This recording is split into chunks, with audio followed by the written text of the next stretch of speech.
জয় রাধে। আশা করি সবাই খুব ভালো আছেন এবং আনন্দিত আছেন। আমরা আজকের এই আলোচনায় জানব বুদ্ধি এবং বিবেক। আমরা যারা ভাগবতিক বা আধ্যাত্মিক মার্গে উপাসনা করি বা চলি, তাদের জন্য এই দুটি বিষয় সম্পর্কে জানা অত্যন্ত অবগত। ভগবান ভগবদ্গীতায় বুদ্ধি সম্পর্কে এই বুদ্ধির দুই প্রকার বিভাগের কথা বলেছেন। একটি নিশ্চয়াত্মিকা বুদ্ধি আর একটি অনিশ্চয়াত্মিকা বুদ্ধি।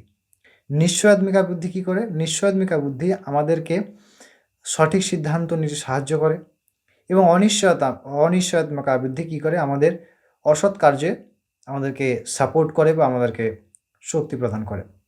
সুতরাং যেটি দ্বন্দ্বযুক্ত, ভগবান বলছেন নির্দ্বন্দ্ব নিরহংকারও, তিনি আমার প্রিয় যিনি নির্দ্বন্দ্ব নিরহংকার হতে পারেন। কিন্তু এই বুদ্ধি কিন্তু দ্বন্দ্বযুক্ত, কারণ এই বুদ্ধির দুইটি বিভাগ, সৎ এবং অসৎ। বিবেক শুদ্ধ হয়, বিবেক ভগবত প্রেরিত হয়। তো এই বিবেক আমাদের ইনস্টল থাকে না, আমাদেরকে জাগৃত করতে হয় সাধনার দ্বারা, সৎসঙ্গের দ্বারা। যারা আধ্যাত্ম মার্গে চলছেন, আমরা যারা চলছি, এই সম্পর্কে গোস্বামী তুলসীদাস একটি সুন্দর কথা বলেছেন।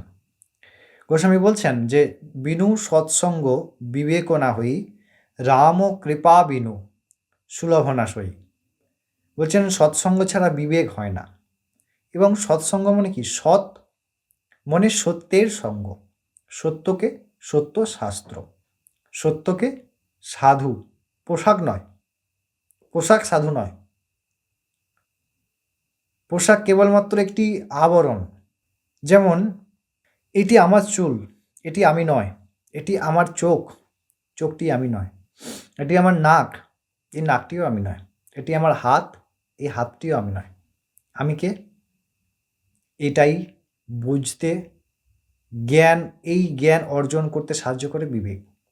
এবং এই বিবেক জাগৃত হয় সাধু সঙ্গের দ্বারা। সাধুকে? সাধু যিনি ভগবৎ পথের পথিক, যিনি পোশাকই সাধু নয়, যাহার অন্তর্বৃত্তি ভগবানে নিবেদিত হয়েছে।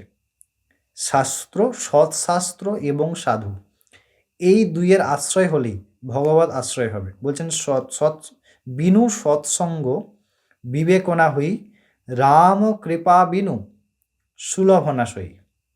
তাহা কোনোদিনই সুলভ নয় ভগবানের কৃপা ছাড়া।